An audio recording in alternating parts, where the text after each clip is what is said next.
దేవుని నామమునకు మహిమ కలుగునుగాక. హల్లెలూయా, హల్లెలూయా. ప్రియ సహోదరి సహోదరులారా, ప్రభు సన్నిధిలో మనల్ని నడిపించిన మన ప్రభువు మన జీవితాల్లో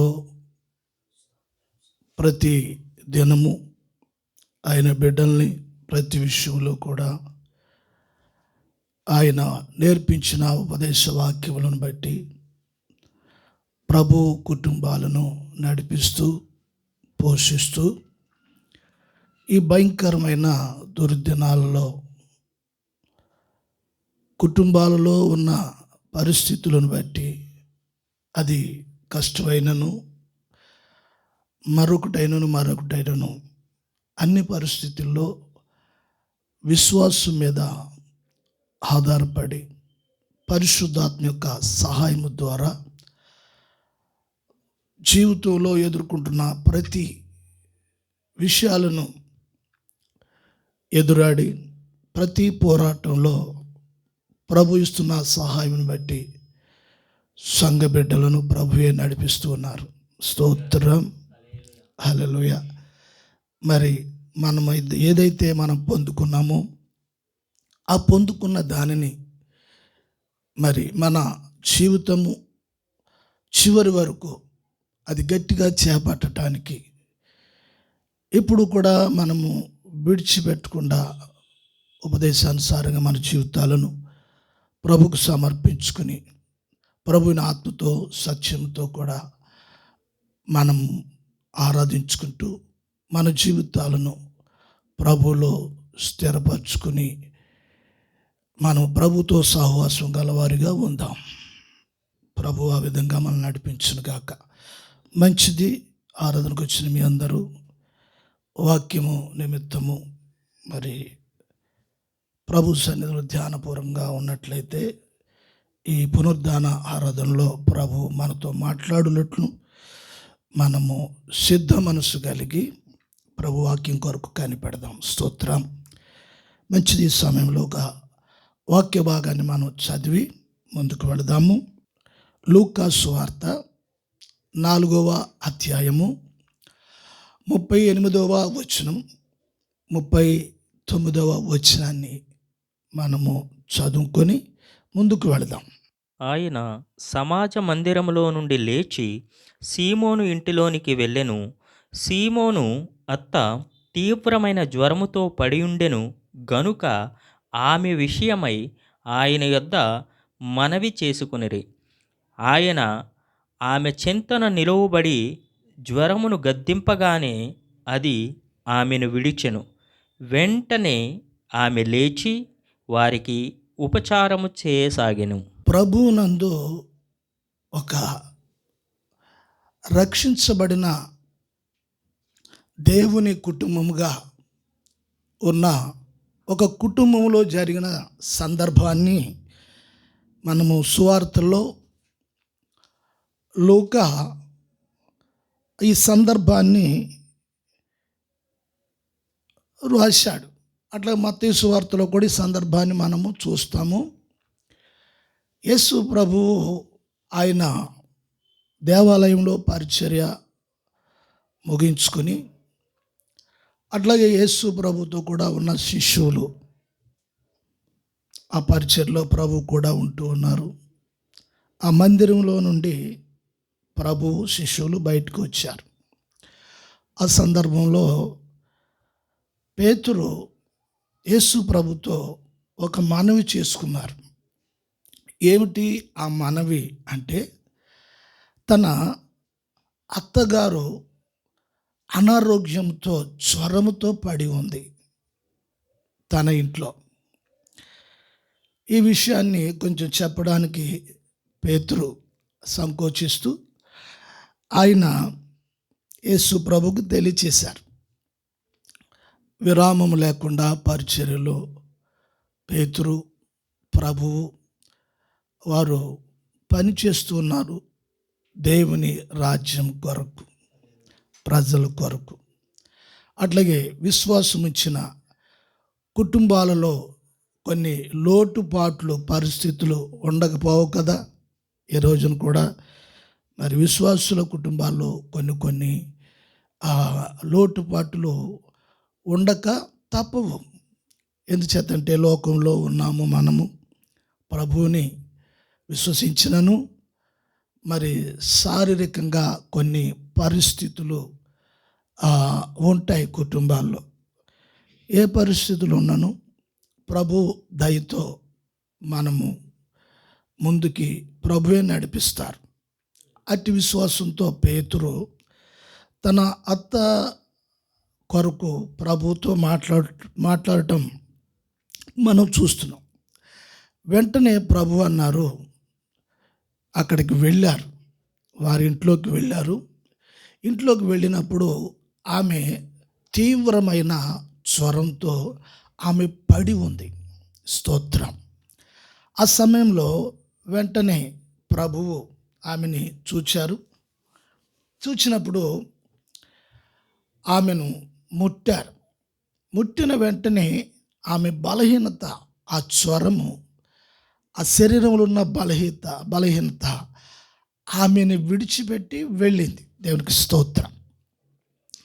వెళ్ళిన వెంటనే ఆమె లేచి ఆమె యేసు ప్రభువుకిని మరి ఆ పేతురు గారు అంటే అల్లుడికి యేసు ప్రభుకి కూడా పరిచర్య చేసినట్లుగా, ఉపచారం చేసినట్లుగా దేవుని వాక్యంలో లిఖించబడింది. స్తోత్రం. అంటే దేవుని అందలి దేవుని బిడ్డలు దేవుని కొరకు, పరిచర్య కొరకు ఏది చేసినా కూడా అది ప్రభు సన్నిధిలో లిఖించబడుతుంది, రాయబడుతుంది. స్తోత్రం. దేవుడు అది గుర్తుంచుకునేవాడు. దేవుని బిడ్డలు గమనించాలి. అది పరిచర్య చేసి ఆమె మంచి విధేయురాలుగా ఆమె ఉన్నది. దేవునికి స్తోత్రం. అట్లాగే మనం మత్తయి సువార్తలో కూడా ఈ మాట మనం చూస్తాము. చదువుతారా? మత్తయి సువార్త 8వ అధ్యాయము 14వ వచనంలో కూడా ఈ మాట మనము చూస్తున్నాం. తరువాత యేసు పేతురింటిలో ప్రవేశించి జ్వరముతో పడియున్న అతని అత్తను చూచి ఆమె చెయ్యి ముట్టగా జ్వరం ఆమెను విడిచెను. అంతటా ఆమె లేచి ఆయనకు ఉపచారము చేయసాగెను. చూడండి, ఇక్కడ ఈ 2 సువార్తల్లో కూడా ఈ విషయము రాయబడింది. అంటే కుటుంబాల్లో కొన్ని పరిస్థితులు ఉండక మానవు అని మనం గుర్తించాలి. స్తోత్రం. నీవు ఎంత విశ్వాసంతో ఉన్నను, ఎంత ప్రార్థనా పరులైనను, ప్రభువుని ఆత్మతో సేవించేవారైనను, వారి జీవితాల్లో, వారి శరీరంలో కొన్ని బలహీనతలు, అనారోగ్యాలు ఉండక తప్పవు. అయితే ఇవన్నీ ఉన్నను మన జీవిత విధానానికి ఎటువంటి కూడా అడ్డు ఆటంకం కాకుండా ప్రభు మనల్ని ఆయన కాపాడగలడు, ఆయన స్వస్థపరచగలడు, ఆయన కార్యం చేయగలడు. దేవునికి స్తోత్రం కలుగును గాక. దేవుని వాక్యం వింటున్న ప్రియ సహోదరి సహోదరులారా, ఏ పరిస్థితుల్లోనైనా సరే నీవు ఉంటున్నప్పుడు ప్రభు మీద ఆనుకొని ఉన్నప్పుడు ప్రభు నీ వద్దకు వచ్చి నీకున్న ప్రతి బలహీనతను ఆయన తొలగిస్తారు. హల్లెలూయా. చూడండి, ఆమె వెంటనే లేచి పరిచర్య, ఉపచారం చేసినట్లుగా మనం వాక్యంలో చూస్తున్నాం. అంటే ప్రభువునందు ఆమె ఎంతగానో విశ్వాసం ఉంచింది. ప్రభువు రావటంతో ఆమెకెంతో ఆనందమయ్యింది. ఆ కుటుంబము ప్రభువునందు నమ్మికే కాదు, వారి జీవితాల్లో ప్రభు మాటలను అనుసరిస్తూ, అలాగే వారి పిల్లలను కూడా వాక్యములో పెంచుతూ, వాక్యానుసారంగా వారి జీవితాలు ఉంటూ, వారి పిల్లలను పరిచర్య చేసేవారికి వివాహాలు చేస్తూ దేవుని పరిచర్లో ముందుకు సాగుతున్న కుటుంబంగా ఆ కుటుంబాన్ని మనం చూస్తాం. దేవునికి స్తోత్రం, హల్లెలూయా. చూడండి, పేతురు గారు అత్త ఆమె బిడ్డను చాలా గొప్ప విశ్వాసంతో ఆమె పెంచింది. ఎందుచేత అనేది మనం చూసినప్పుడు ఆమె గురించి పౌలు కూడా ఆయన పత్రికల్లో కొరింథీ సంఘానికి పేతురు గారు భార్యను గూర్చి కూడా ఒక ప్రస్తాపన, ఒక మాటల సందర్భంలో ఆమె గూర్చి మాట్లాడటం అనేది కూడా జరిగింది. చూడండి, ఎవరి గురించి మాట్లాడటం అనేది చూడండి, ఎవరైనా కొంతమంది వ్యక్తుల గురించి మాట్లాడుతూ ఉంటారు.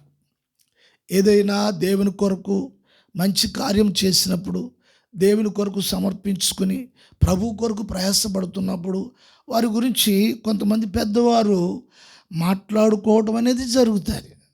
వింటున్నారా? సంఘంలో మీరు మంచి పరిచర్య చేస్తున్నారు అనుకోండి, దేవునికి నమ్మకంగా పరిచర్య చేస్తున్నారు అనుకోండి, అది చూసేవారు మనసులో ఒక ఆలోచన ఉంటుంది. ఏంటంటే, నేను కూడా ఇలా చేయాలి, నేను కూడా ఈ విధంగా త్యాగపూరితమైన మనస్సు నాకు కావాలి. ఎందుచేతంటే నేను చేయాలనుకున్నాను, కానీ మరి నాకున్న బలహీనతలు, నాకున్న కొంచెం బ్యాడ్ హ్యాబిట్స్, ఇటువంటి వాటి ద్వారా నేను ముందుకు రాలేకపోతున్నాను. చేయాలని మనసు ఉంది, కానీ అవి చేయలేకపోతూ ఉన్నాను అనే సందిగ్ధంలో మరి కొంతమంది బిడ్డలు ఉంటారు. అయినను ఇక్కడ పేతురు గారి భార్య విషయంలో మరి గొప్ప గనుడు, పరిశుద్ధుడు, దేవదూతల భాషలు మాట్లాడగలిగిన వ్యక్తి, మూడో ఆకాశానికి ఆయన ఎత్తబడ్డ వ్యక్తి పేతురు గారు భార్య గురించి మాట్లాడుతూ ఉన్నారు. 1 కొరింథీ పత్రిక 9వ అధ్యాయము 5వ వచనం. తక్కిన అపోస్తుల వలెను, ప్రభు యొక్క సహోదరుల వలెను, కేఫా వలెను విశ్వాసురాలైన భార్యను వెంటబెట్టుకొని తిరుగుటకు మాకు అధికారము లేదా? ఈ సందర్భాన్ని మనం చూసినప్పుడు తక్కిన అపోస్తులు, సహోదరులు అని కూడా చెప్పబడింది. చూడండి, ఇక్కడ అపోస్తులు ప్రభు పిలుపునందుకుని ప్రభు నిమిత్తము వారు పరిచర్య చేస్తున్న వారు ఈ ప్రస్తాపన మాట్లాడటం, అపోస్తులు మాట్లాడుకోవటము జరుగుతుంది. పేతురు గారు ఆయన భార్యను వెంటబెట్టుకుని ఆయన సువార్త పరిచర్యలో ఆయన తిరుగుతూ ఉన్నాడు. మరి సువార్త పరిచర్య, దేవుని పరిచర్యలో ఎన్నో ఇబ్బందులు, ఎన్నో ఆటంకాలు ఉంటూ ఉంటాయి. వారిద్దరూను చాలా పవిత్రమైన మనసు కలిగి మంచి మనస్సాక్షితో వారు ముందుకు వెళ్తున్నారు. సాధారణంగా స్త్రీలు పరిచర్య చేసేటప్పుడు కొంచెం సంకుచితమైన మనస్సు కలిగిన వారు కొందరు ఉంటారు. స్త్రీలు పరిచర్య చేస్తూ ఉంటారు, కొంచెం సంకుచితమైన మనస్సాక్షి, సంకుచితమైన మనస్సు గలవారు ఉంటారు. మరి అటువంటి పరిస్థితులు ఉన్నప్పుడు పరిచర్యకు సంపూర్ణంగా యథార్థంగా ముందుకు వారి జీవితాలు వెళ్ళలేవు. అయితే ఇప్పుడు ఇక్కడ అపోస్తులు పేతురు గారు భార్య కొరకు, దైవజనురాలు కొరకు ఒక ప్రస్తావన మాట్లాడుతున్నారు ఇక్కడ. దేవునికి స్తోత్రం. అట్లాగే సహోదరులు కూడా ఆ విధంగా మేము చేయగలుగుతాం కదా అని ఈ ప్రస్తావన ఈమె గురించి వచ్చింది.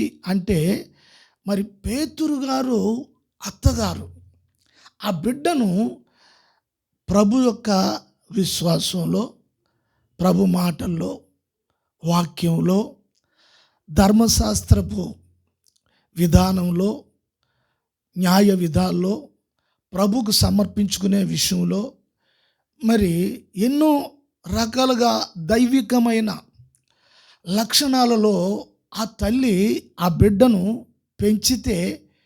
పెంచితేనే కదా మరి ఈ విధంగా మరి పరిచర్యలో ప్రభుకు నమ్మకంగా ఉండటం అనేది జరుగుతూ ఉంటుంది. కుటుంబాల్లో కూడా భార్య నమ్మకంగా ఉంటే భర్త నమ్మకంగా ఉండరు, భర్త నమ్మకంగా ఉంటే భార్య నమ్మకంగా ఉండరు. ఇటువంటి ఇక్కటైన పరిస్థితుల్లో కొంచెం కుటుంబాలు అటు ఇటుగా ఉంటాయి. కానీ మరి పేతురు గారు భార్య పేతురు గారికి అన్ని విషయాల్లో సహకారిగా ఉన్నది. అదేవిధంగా పేతురు గారు కూడా ఆమె అత్తగారును తల్లిగా భావిస్తూ ఉన్నారు. ఆమె రోగంతో పడి ఉన్నప్పుడు ఆమె కొరకు ఆలోచించి ప్రభువుని మరి ఇంటికి తీసుకువెళ్ళటం అనేది మనం చూస్తూ ఉన్నాం. మరి అత్తగారి విషయంలో చాలామంది విశ్వాసులైన అల్లుళ్ళు మనం చూస్తూ ఉంటాం. విశ్వాసులైన కుటుంబాల్లో మరి అల్లుళ్ళు ఉంటారు. ఆ అల్లుళ్ళు మరి అత్తగారులను ఏ విధంగా చూస్తూ ఉన్నారు? పేతురైతే తల్లిగా భావించారు, బాధ్యతగా భావించారు. తన ఆరోగ్యం కొరకు కూడా మరి ఆయన ఆలోచించారు. ఎందుకు అంటే ఆమెను చాలా దగ్గరగా చూశారు పేతురు అత్తని, ఆమె వ్యక్తిత్వాన్ని, ఆమె విశ్వాస జీవితాన్ని, పిల్లలను పెంచే విధానాన్ని మరి ఎంతో చాకచక్యంగా ప్రభువునందు భయభక్తులతో ఆమె ఉండడం కారణం బట్టి ఆమె కూతుర్ని ఆ విధంగా పెంచి పేతురు గారికి ఇస్తే ఈ రోజున ప్రభువునందు ఎటువంటి ఆటంకాల అభ్యంతరాలు పేతురు గారికి లేకుండా భార్య సహకరిస్తూ ఉంది. ప్రియ సహోదరులారా, ఈ రోజున మరి సంఘంలో ఉన్న మరి కుటుంబాల్లో ఉన్న భార్యలు కానీ, భర్తలు కానీ, అత్తలు కానీ, తల్లులు కానీ ఈ వాక్యాలను మనం ఆధారం చేసుకుంటున్నప్పుడు ఒక కుటుంబ వ్యవస్థ విశ్వాసం మీద ఆధారపడి ఉండాలి. సాధారణంగా అత్త అంటే ఒక అధికారంగాను, పెత్తందారిగాను, పెత్తనం చేసేదానిగా మరి లోకంలో ఉంటుంది. ఆ క్యారెక్టరు చూసినప్పుడు అత్త అనేటప్పటికీ ఒక నెగిటివ్ ఆలోచన ఎక్కువగా ఉంటుంది. నెగిటివ్గా ఆలోచించటం. మరి ఇక్కడంతా కూడా చూసినప్పుడు మరి ఆమె పాత్ర ఎలాగున్నదంటే బిడ్డల విషయంలో, అల్లుడి విషయంలో ఒక కొడుకుగా చూస్తున్నది పేతురు గారిని. అట్లాగే పేతురు గారు కూడా ఒక తల్లిగా భావిస్తూ ఉన్నాడు. ఇటువంటి గుణాలు, ఇటువంటి స్వభావాలు, ఇటువంటి పరిస్థితులు కొంతమంది అత్తగారులను అల్లుళ్ళు దూషిస్తారు, విలువ లేకుండా మాట్లాడతారు. నవమాసాలు మరి వారి భార్యను మోసి కని పెంచి ఒక దైవ చిత్తంలోని నడిపించి తీర్చిదిద్దడం అనేది అది చాలా గొప్ప భారంతో కలిగిన పని. మరి ఈ రోజున తల్లులు వారి పిల్లల్ని చక్కగా వాక్యంలో పెంచుతున్నప్పుడు, వారు మరి ఒకరి ఇంటికి, అత్తవారింటికి వెళ్ళినప్పుడు, వారి బిడ్డలు వెళ్ళిన ప్రతి ఇల్లు సస్యశ్యామలంగా దైవ నియమాలతో, దేవుని వాక్యంతో, దేవుని క్రమాలతో, మరి పరిశుద్ధతతో, యథార్థతతో, మంచి లక్షణాలు కలిగిన బిడ్డలుగా వారు ఉంటున్నప్పుడు వారి కుటుంబాలు లోకంలో ఎటువంటి వ్యతిరేకమైన పరిస్థితులు వారి చుట్టుపక్కల, వారి కుటుంబాలకి, వారి పక్కన ఉన్న కుటుంబాలు ఎవరైనా లోకానుసారంగా ఉంటున్నప్పుడు వారి ప్రభావము వీరి మీద పడదు. ఎందుకంటే వీరు వాక్యం మీద, దేవుని అందలి వారు ఉంటున్నారు కనుక ప్రభు వారి చుట్టూ కంచి వేసి ఉంచుతారు. Praise the Lord. ఇవాళ కొంతమందిని చూసినప్పుడు మంచివాళ్ళు కూడా పాడైపోతూ ఉన్నారు.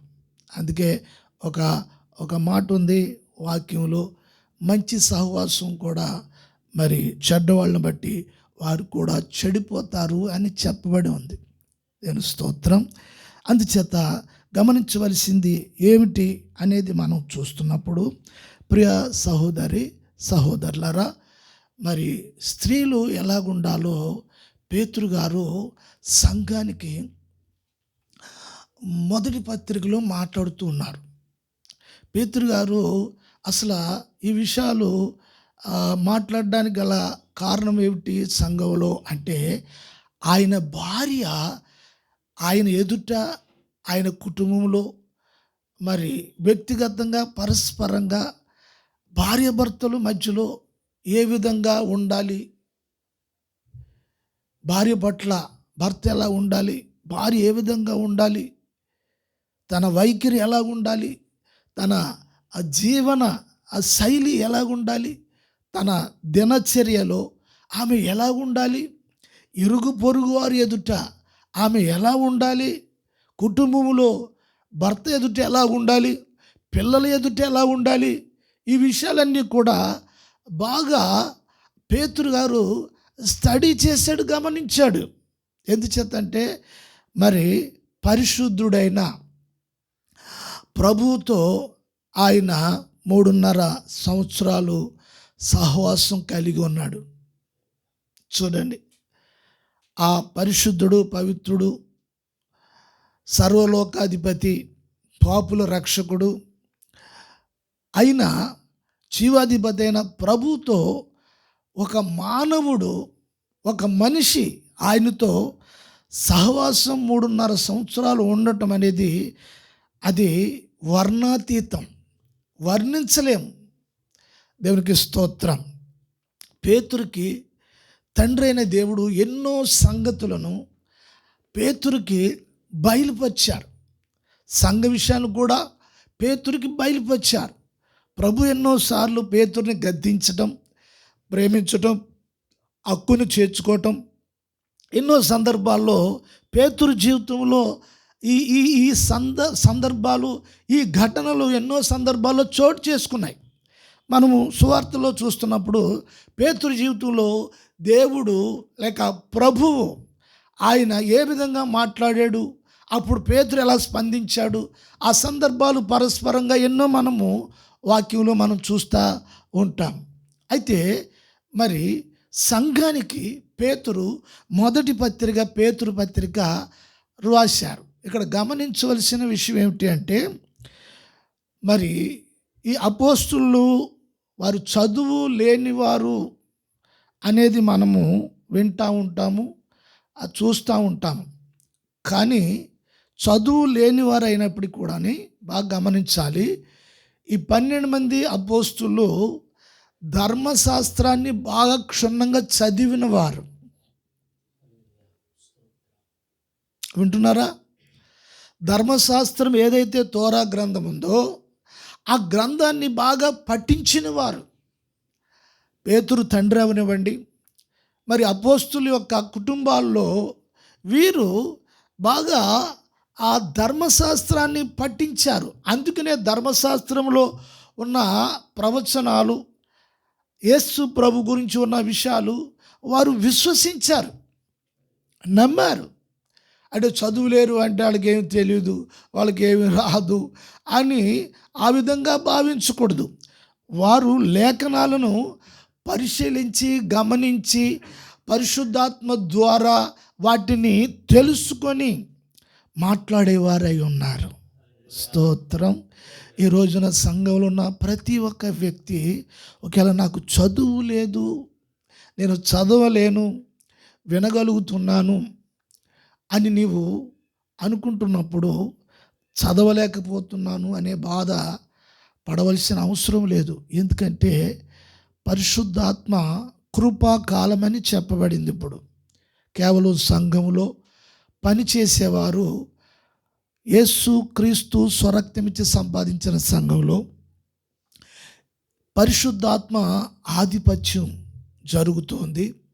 దైవజనుడు కూడా పరిశుద్ధాత్మ యొక్క స్వాధీనంలో ఉంటున్నప్పుడు దైవజనుడిని పరిశుద్ధాత్మ తన వశంలోనికి తీసుకుని లేఖనాలను మరి బోధిస్తూ ఉంటాడు. అటువంటి సందర్భంలో చదువుకున్నవారైనా, చదవర్లైనా, తెలివైన వారైనా, తెలివి లేని వారైనా మాట్లాడేది మరి ప్రభు గనక మాట్లాడించేది మరి పరిశుద్ధాత్మ కనుక ప్రతి విషయం మీకు బోధించగలరు, అర్థం చేయించగలరు. ప్రియ సహోదరి సహోదరులరా, అయితే పేతురు పత్రికలో కొన్ని మాటలు చెప్తున్నారు. కొన్ని మాటలు మనం చూద్దాము.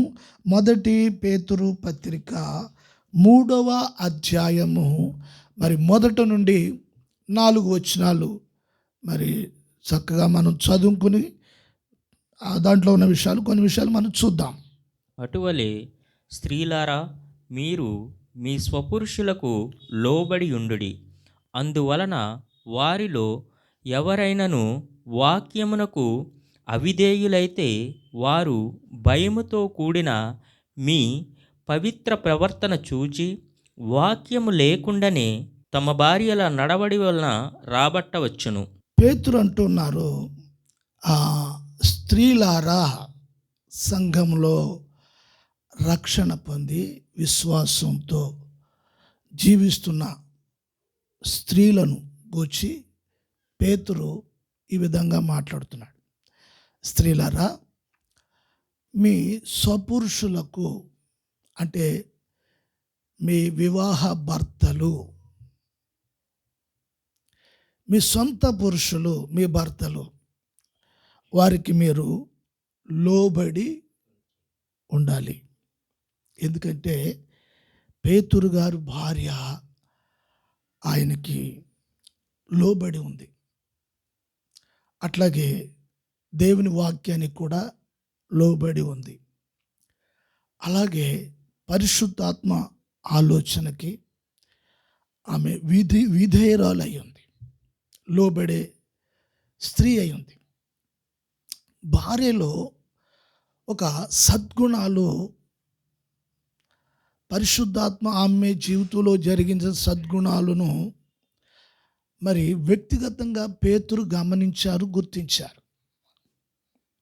స్త్రీ సంఘంలో, కుటుంబంలో ఏ విధంగా ఉండాలి అనేదే ఇక్కడ ముఖ్యమైన విషయం. లోబడండి. అయితే ఇప్పుడు సంఘంలో మరి కొంతమంది భర్తలు ఉంటారు. మరి విశ్వాసం కలిగిన భార్యకు వ్యతిరేకంగా ఉంటారు. మందిరానికి ఒక్కోసారి వస్తారు, ఒక్కోసారి రారు. మరి సంఘ కార్యక్రమాల్లో పాల్గొనరు, దైవ కార్యాలకి సహకరించరు.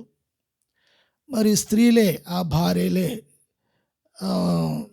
మొత్తం మీద ఏదో ఇబ్బంది పడుతూ దేవుని సేవ విషయంలో, విశ్వాస విషయంలో వాక్యం ప్రకారంగా చేయవలసిన కొన్ని కార్యక్రమాలు అవి ఉంటాయి కనుక అవి వారు చేసుకుంటూ ఉంటారు. అయితే పేతురు ఏమన్నారు అంటే, ఎవరైనా మీ భర్తలు వాక్యానికి అవిధేయులుగా, వ్యతిరేకులుగా ఉంటే అట్టి వారు, మీ భార్యలు పవిత్రమైన ప్రవర్తన, బాగా గమనించాలి మాట, పవిత్రమైన ప్రవర్తన. ఏ ప్రవర్తన?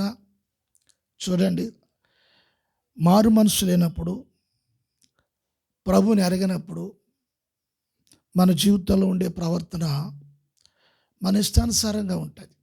మనల్ని మనం సంతోషపెట్టుకోవటం, మన ఇష్టానుసారంగా ఉండటం, లోకానుసారంగా ఉండటం, మనుషులను సంతోషపెట్టడం, ఈ విధంగా ఉండేది. కానీ ప్రభువునందు విశ్వాసంలో వచ్చిన తర్వాత, ప్రభుని ఎరిగిన తర్వాత, ప్రభు యొక్క ఆ ఒక మహిమను, శక్తిని, ప్రభావాన్ని రుచి చూచిన తరువాత, ఆ ఒక కదలికలు, ఆ అనుభవాలు గుండగా జీవితాలు మరి కొనసాగిస్తున్నప్పుడు దేవునికి స్తోత్రాలు కలుగును గాక.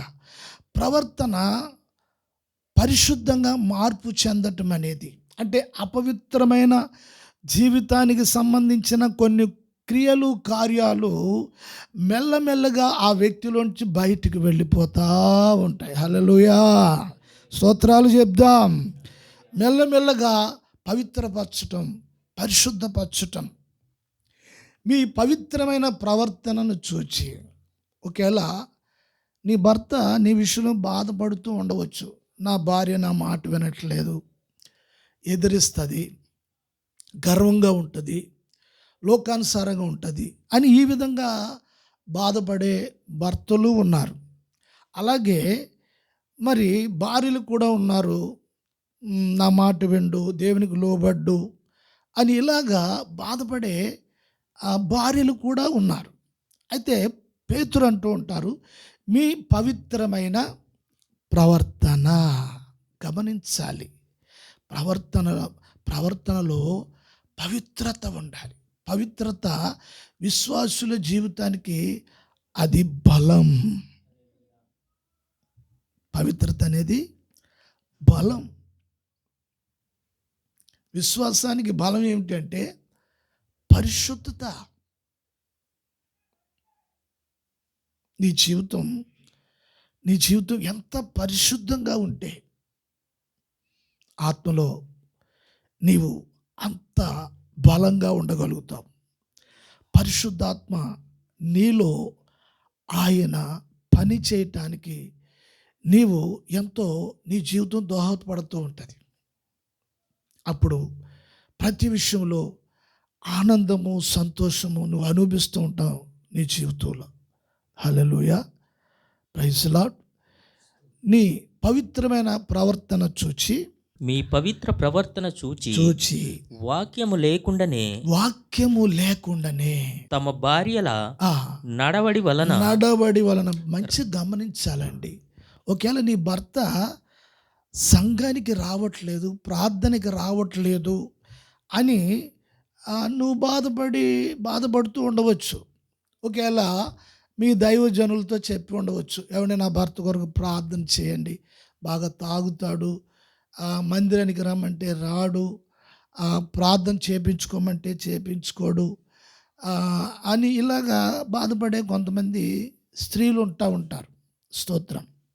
అయితే అటువంటి వారు కొరకు పేతురు వాక్యములో ఒక విషయాన్ని చెప్తూ ఉన్నారు.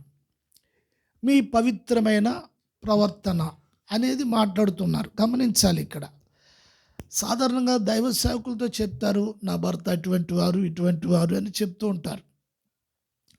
దానికంటే ముందుగా నీ జీవితంలో నీ నడవడిక ఎలాగున్నది, వాక్య ప్రకారంగా నా జీవితం ఉందా లేదా అనేది ప్రభు వాక్యం మనతో మాట్లాడుతుంది. వాక్యం అంటూ ఉంది, నీ పవిత్రమైన ప్రవర్తన చూచి, నీ నడవడికను చూచి నీ భర్త మారిపోతారు అని వాక్యం మాట్లాడుతుంది. వాక్యము లేకుండా అని ఇక్కడ మాట ఉపయోగించబడింది. అంటే ఇప్పుడు నీ పవిత్రమైన ప్రవర్తన వాక్యంతో నువ్వు పవిత్రపరచబడతావు. వాక్యంలాగా నీ జీవితం మారిపోతుంది. నీ జీవితంలో వాక్యం కనబడుతుంది. నీ మాటల్లో ప్రభు యొక్క పోలికలు కనబడుతూ ఉన్నాయి. నీ జీవితంలో నిజాయితీ ఉంది. నీ జీవితంలో పరిశుద్ధత ఉంది. నీ జీవితంలో అబద్ధం ఆడట్లేదు, యథార్థంగా ఉన్నావు. అప్పుడు నీ పవిత్రమైన ప్రవర్తన చూసినప్పుడు నీ భర్తకి ఒక భయము కలుగుతాయి. కొంతమంది భార్యలను భర్తలు నమ్మరు. కారణం ఏమిటి? వాళ్ళ ప్రవర్తన విషయాన్ని వారు నమ్మరు. అయితే వారి ప్రవర్తనలో పరిశుద్ధత, పవిత్రత ఉండాలి. Praise Lord. పవిత్రమైన ప్రవర్తన చూసి మీ నడవడిక వలన వారు ఆటోమేటిక్గా ప్రభు సన్నిధికి, ప్రభు యొద్దకు వస్తారని చెప్తున్నారు వాక్యం. ప్రైజ్ లార్డ్, హల్లెలూయా. ఆయన అంటారు, వాక్యము లేకుండా నీ పవిత్రమైన ప్రవర్తన, నడవడిక లోకం చూస్తుంది. సంఘంలో ఉన్న వారిని, సంఘంలో కొంతమంది భాషలు మాట్లాడేసి, ఆరాధన చేసేసి, అలా చేసి ఇలా చేసి పెద్ద డామ్గా ఉంటారు. మరి బయటకు వచ్చినప్పుడు వాళ్ళ జీవితంలో ఒక సాక్ష్యం అనేది ఉండదు. అటువంటిప్పుడు వారిని లోకం నమ్మదు, వారిని బట్టి ప్రభు కూడా అవమానమే. కానీ ఇక్కడ వాక్యంలో మీ పవిత్రమైన ప్రవర్తనను చూచి వాక్యం లేకుండా వారిని రాబట్టవచ్చు, నీ భర్తను రాబట్టవచ్చు. నీ భర్త గురించి ఎవరితోటి చెప్పవద్దు. ఒకవేళ నీ భర్త బలహీనతలు ఏదన్నా ఉంటే నీ భర్త బలహీనతల గురించి ఎవరితో నీవు మాట్లాడవద్దు, చెప్పవద్దు. నీలో ఉన్న లోపాలను నువ్వు సరిచేసుకుని నీ నడవడికను చూసుకుని వాక్యంలో నువ్వు నడిచినప్పుడు ఆటోమేటిక్గా నీ భర్తకే భయం వేస్తుంది. నా భార్య యథార్థంగా ఉంది, నా భార్య యథార్థంగా ఉంది. ఒకరోజు అంటాడు, అమ్మాయి నేను కూడా సంఘానికి వస్తాను, మందిరానికి వస్తాను. ఏం చేతంటే వాక్యానుసారంగా దేవుని భయభక్తులతో నువ్వు జీవిస్తున్నావు, అందుని బట్టి నాకు కూడా మారాలని ఉంది, మార్పు చెందాలని ఉంది.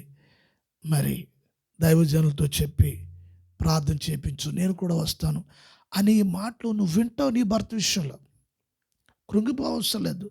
ఎంతకాలం అయింది, ఎన్ని సంవత్సరాలు అయింది, ఇక అంతే అని అనుకోవద్దు. ఒకరోజు నీ కుటుంబంలో దేవుడు కార్యం చేయడానికి సిద్ధంగా ఉంటాడు. స్తోత్రం, హల్లెలూయా. రాబట్టవచ్చు. జడలు అల్లుకొనుటయు, బంగారు నగలు పెట్టుకొనుటయు, వస్త్రములు ధరించుకొనుటయు నను వెలుపటి అలంకారము. చూడండి, పేతురు గారి భార్యను ఆమె ఎప్పుడు వస్త్రాల విషయంలో నాకు అటువంటి వస్త్రం కావాలి, ఈ ఖరీదైన వస్త్రం కావాలి, నాకు అదిగో వారు కొనుక్కున్నారు అటువంటిది కావాలి, ఇటువంటిది కావాలి, లేకపోతే మంచిగా వారు జడలు వేసుకుంటున్నారు, ఆ జడలకి చక్క మరి ఇప్పుడు వస్తున్న మోడల్స్, క్లిప్పులు, రబ్బర్ బ్రాండ్లు, ఇటువంటి అన్నీ పెట్టుకుంటున్నారు. అవి చూసి నాకు అవి కావాలి, ఇవి కావాలి అని పేతురు గారిని ఇబ్బంది పెట్టే భార్య కాదు ఆవిడ. ఆయన అంటాడు, అయితే ఆవిడ విశ్వాసంతో ఉంది కనుక, మారు మనసు కలిగి ఉంది కనుక, లోక సంబంధమైన ఆడంబరాలతో ఎదుటి వారికి ఆకర్షణీయంగా కనబడాలి అనే ఆ మనసు మరి విశ్వాసులకు ఉండకూడదు. ఈ వాక్య ప్రకారంగా చూస్తుంటే చెడలతోనైనను వెలగల వస్త్రాలతోనైనను జడలు అల్లుకొనుటయు, బంగారు నగలు పెట్టుకొనుటయు, వస్త్రములు ధరించుకొనుటయు, వెలుపటి అలంకారము. ఇదంతా కూడా పైకి కనిపించే లోకానికి బయట కనిపించే అలంకారము అని దేవుని వాక్యం చెప్తోంది. సాధారణంగా బయటికి కనిపించాలి అందం అనే వారు కొందరు ఉంటారు. అయితే దేవుని భక్తి కలిగిన బిడ్డలకు, భక్తి కలిగిన స్త్రీలకు ఎలపటి అలంకారం అంటే బయటికి కనిపించే అలంకారం దాని మీద ఎక్కువగా ఇంట్రెస్ట్ చూపించరు. ఎందుకంటే వారు అంతరంగపు సౌందర్యము ప్రభు కొరకు సిద్ధపరుస్తూ ఉంటారు. ఈ పేతురు గారి భార్య కూడా ఈ బాహ్యమైన అలంకారానికి మనసు పెట్టే ఆమె కాదు. ఆమె పరిశుద్ధత, పవిత్రత కాపాడుకుంటూ ప్రతి విషయంలో ఒక వైరాగ్యము కలిగి, ప్రతి విషయంలో దేవుని రాజ్యం కొరకు ఒక సమర్పణ కలిగిన జీవితం కలిగి, ప్రార్థన విశ్వాసాలతో ఆమె జీవితాన్ని తన కుటుంబం భర్తకు కానీ, పిల్లలకు కానీ, ఇతరులకు కానీ ఎటువంటి అభ్యంతరకరమైన పరిస్థితులు ఏమి కూడా ఆమెలో లేవు. ఈ వాక్య ప్రకారంగా చూస్తే దేవునికి స్తోత్రం. మరి వెలుపటి అలంకారము మీకు అలంకారముగా ఉండకూడదు అని చెప్తున్నారు.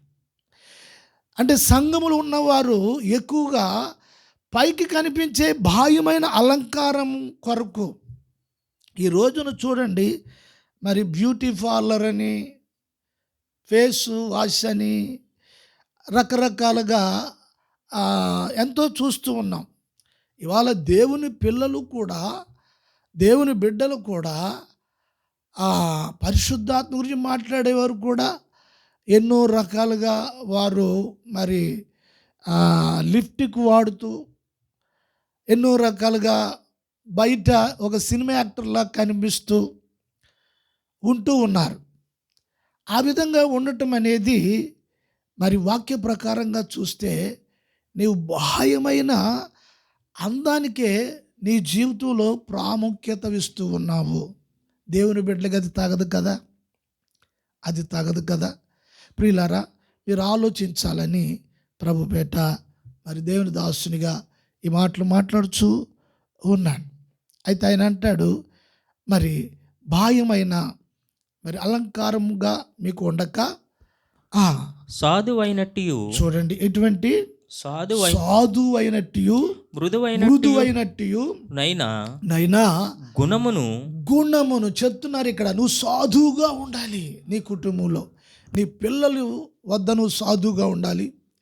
అప్పుడు నీ పిల్లలు నీ సాత్వికత్వాన్ని బట్టి, నీ సాధుత్వాన్ని బట్టి నీ పిల్లలు నీ ఇంట్లోనే నేర్చుకుంటారు. ఆడపిల్లలు తల్లిని బట్టే కాడ అన్నీ నేర్చుకుంటారు. వంట నేర్చుకోవాలంటే తల్లి దగ్గర నేర్చుకుంటూ ఉంటారు. అట్లాగే ఇంట్లో పనులన్నీ కూడా తల్లి దగ్గర నేర్చుకుంటూ ఉంటారు. అట్లాగే భక్తి కూడా తల్లి దగ్గరే నేర్చుకుంటారు. దేవుని స్తోత్రం, హల్లెలూయా. చూడండి, ఆయన అంటూ ఉన్నారు, మృదువైన, సాధువైనట్టు మృదువైన, అంటే మృదువుగా మాట్లాడాలి. మాటలు ఎలా ఉండాలి అంటే, మరి వాక్యము నీ నోటి నుండి వాక్యము పలుకుతున్నావు, అదేవిధంగా నీ మాటలు కూడా మృదుత్వంగా ఉండాలి. నీ సాటి సహోదరి, నీ సాటి విశ్వాసులతో నీ మాటలు కూడా వారికి ఆటంకపరిచేటట్లుగా, అభ్యంతరం కలుగు చేసేట్లుగా, లేకపోతే మరి ఎదుటి మనస్సాక్షి దెబ్బతినేటట్లుగా నీ మాటలు ఉండకూడదు. నిన్ను చూసినప్పుడు వారిలో ఉన్న విశ్వాసము ఇంకా అభివృద్ధి పరిచేటట్లుగా ఉండాలి. వారిని బలపరిచేటట్లుగానే నీ మాటలు మృదువుగా ఉండాలి. స్తోత్రం. పౌలు అంటాడు, నీ మాట ఉప్పు వేసినట్టు ఉండాలంట. ఏ మాట? ఉప్పు వేసినట్టు ఉండాలి.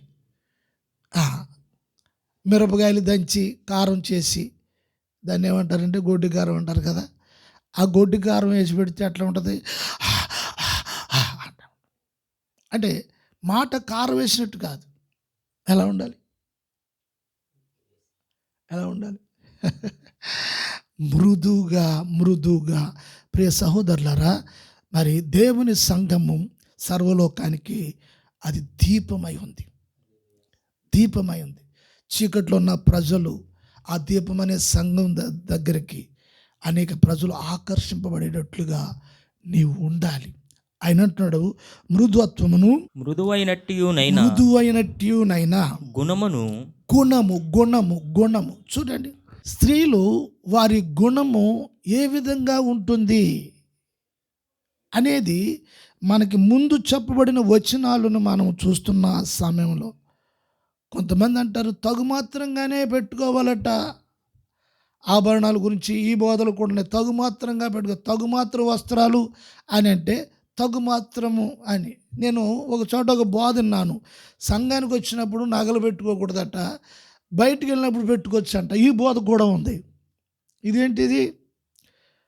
మరి అప్పుడు పవిత్రమైన ప్రవర్తన అనే దానికి మోసం జరుగుతుంది కదా. వాక్యంలో చెప్పబడింది, నీ పవిత్రమైన ప్రవర్తన చూస్తారు నీ భర్త. అంటే బయట ఒక రకంగా, సంఘానికి వెళ్ళేవాడు ఒక రకంగా ఉండటం అనేది ఇది వేషధారణ అవుతుంది. ఇది వేషధారణ కదా, గమనించాలి ఈ మాటలు.